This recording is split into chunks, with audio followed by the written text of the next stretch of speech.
Are your by the glass prices guessed or grounded? In just a few minutes, I'm going to show you how you can price each of your glasses properly and also show you where profit quietly leaks so you can stop pouring money down the sink. There are three things that will set your price. The first is the cost per glass. The next is your markup percentage. And then you've got your wastage percentage. And finally, of course, you should use some common sense and know your market. The first thing to be aware of is the rule of 5. Most venues pour 150ml as their standard glass size. So with a standard bottle, which is 750ml, that's 5 glasses. So your starting point is to divide your LUC by 5. This is the assumption that we're going to work with, but it is of course up to you if you want to change this in your own calculations. Just a note here that you will see LUC a lot. This is your landed unit cost, or just landed as it's often known in Australia. This is what you pay for the wine, and it represents the price for a unit of wine, normally that 750ml bottle, after all taxes and costs, including the wine equalisation tax, the wet tax, but excluding GST, the goods and services tax. So for this example, let's just say your LUC is $18 for a bottle of wine. That means that it costs you $3.60 per glass. There is a lot of confusion about markups and profit margins. The difference is that a markup is how many times over the cost that you sell a glass for, whereas a margin is a percentage of the total sale price that is profit. For most people, markup is just clearer because it's just a multiplier on the cost per glass. It's also more scalable because if you're using margin, it breaks at 100%. I'll show you what I mean. So here for an example, you can see that 100% markup is a 50% profit margin, or 2 times the cost to you. So if you have a $17.50 bottle LUC, which would be a $3.50 glass price, then a 100% markup is going to be $7. In our experience, most bars are charging 300 to 500% markup. It's important to note that the price of your wine in Australia is going to be GST inclusive. So a $17.50 glass of wine is actually going to include $1.59 of GST. It will also probably attract a card fee from a payment provider, so you can either pass this on or you can absorb it. What I'm saying is, if you're absorbing all of these sorts of costs, you're going to want to choose a higher markup. Many people also have a sliding scale of markups based on what's actually on the list. So for example, your house wines, which move quickly, could be a 400 to 500% markup. Your core list could be a 300% markup, and your premium wines might be more like a 200 to 250% markup. Cheaper wines carry higher multipliers. Premium wines often carry lower multipliers. Pick a sensible markup for your venue style, and then you can just use our planner to do the math. Where a lot of venues go wrong is they forget to factor in wastage. 10 to 20% wastage is common. In reality, this looks like about 75 to 150ml per bottle opened. So that's a half a glass to a full glass of wine per bottle opened. Wastage can be from that last glass that you can't sell in time and it oxidizes. It could be from missed pours or over pours. It can be from complimentary glasses of wine that you need to give out. And it could also be because a guest returns a glass of wine either for its quality or for it being the wrong temperature. So it's important to remember that your wastage is not just spoilage. Small common events add up. The planner that I'm going to show you rolls all of these into a single average wastage percentage, so you don't need a whole bunch of different columns to factor this in. Let's quickly talk about oxidation. Oxidation comes from when air gets into the wine and it changes the wine itself. So once open, the oxygen reacts with the wine and you'll have faded aromas. Sometimes the color will shift and the flavors just flatten. Typical lifespans for a bottle of wine that opened, for a sparkling, you've got hours, that's it. You haven't even got a full day. For whites and rosés, you might have 1 to 2 days, depending. A light red, maybe 2 days. A heavier red, 2 to 3 days.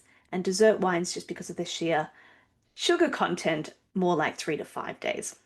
The reason that we talk so much about wastage is because to you as the business owner, if you're selling 20 glasses of wine per week, there's a big difference to your profit if those 20 glasses of wine come from 4 bottles that have been opened or 6 bottles that have been opened. So it's not just about how many glasses of wine you're selling, it's about how many bottles are being opened in order to sell those glasses of wine. If you don't model wastage, you'll be looking profitable on paper, but leaking cash in service. Let's build a wine list for a pub as an example. So this planner already assumes you are working with 750 milliliter bottles and you're working with 5 glasses of 150 ml each. You can change in here the bottle LUC, your markup, and your wastage. We'll set wastage at 12% just as a good average.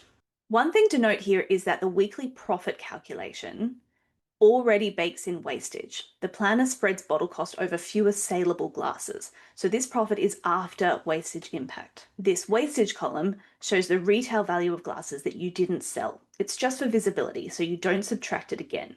That's why this weekly wastage amount isn't 12% of this weekly profit, just to be clear. So you can play around with all of these figures. You can make sales of a certain glass smaller, for example, and it will automatically update.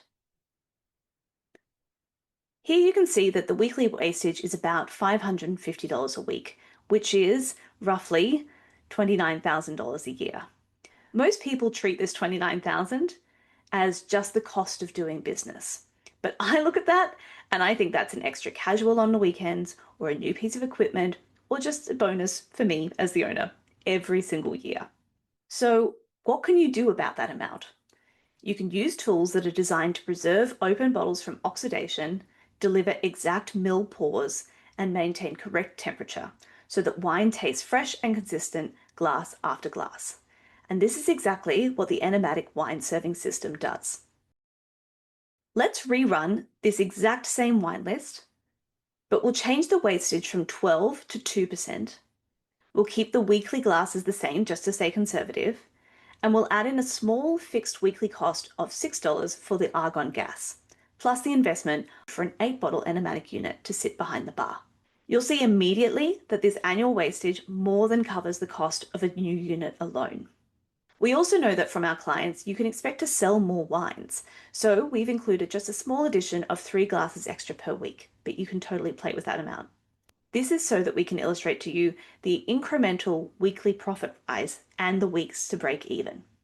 In this example, using just the increase in sales of those 3 glasses per week per wine, you could expect to break even in an investment in 38 weeks or just under 9 months. This is in addition to the savings in wastage.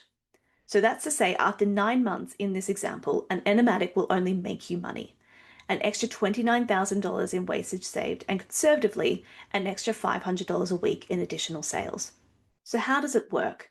Well, with less waste, precise pours, and a better guest experience, you'll finally have a pricing model that sticks. There are 4 main features to know about with an Enomatic. The first thing to know is that an Enomatic preserves under argon gas. This is what stops open bottles from going off, meaning that a bottle of wine that could only last 1 to 2 days now can last 21 to 30 days. The next feature is that an Enomatic is a fridge. It controls temperatures. The third feature is that an Enomatic dispenses controlled pours. This is what's going to stop staff from over-pouring, or meaning that only your senior staff can serve the wine and be trusted to do that service. And finally, Enomatics offer a beautiful display of the wine, which means that wines are no longer out of sight, out of mind. There are well over 100 businesses and some very lucky private clients in Australia and New Zealand who already trust Enomatics to unlock their premium by the glass wines while protecting profit that they were already earning. Here are what some of our recent clients have had to say about using an Enomatic. The team at Grampian says that by having their premium wines on tasting, they sell more of them and they minimize wastage. Mike Benny talks about the significant uptick in the premium wine that was sold and the noticeable shift towards choosing premium wines. The Clubhouse in the Barossa Valley talks about being able to showcase premium wines by the glass with absolute confidence in their quality.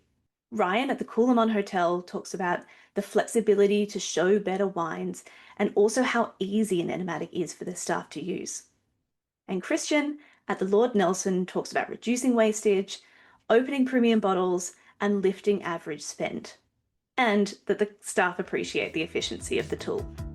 So if you're ready to have a look at your own figures, you can download a copy of this profit planner below. It's going to help you price with cost per glass and your markup. You'll be able to model your wastage and show how soon an Enomatic will pay for itself in your business. Fill in this quick form and you'll get the profit planner right to your inbox for free so you can run your numbers today.